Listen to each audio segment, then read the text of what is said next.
নওগাঁ ও দিনাজপুরের হিলি থেকে সরকারের খাদ্য বান্ধব কর্মসূচি ও এমএস এর 36.5 টন চাল জব্দ করেছে প্রশাসন।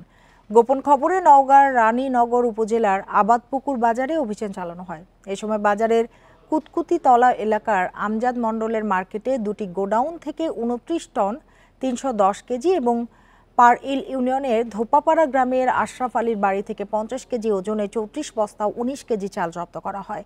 খাদ্য বান্ধব কর্মসূচির এসব চাল অবৈধ মজুত করে খোলা বাজারে বেশি দামে বিক্রি করা হতো।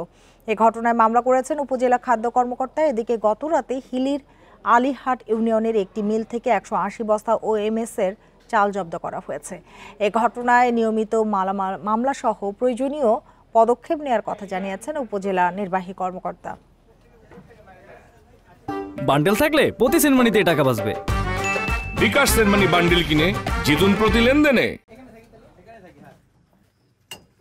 প্রায় 5000 কেজি মানে প্রায় 5.5 মেট্রিক টন খাদ্য বান্ধবের চাল পেয়েছি। এই চালগুলো বিতরণ হওয়ার পরে এইখানে এইভাবে স্টক হওয়ার বেআইনি এবং অবৈধ, তো এটার বিষয়ে আমরা আইনি ব্যবস্থা নিব।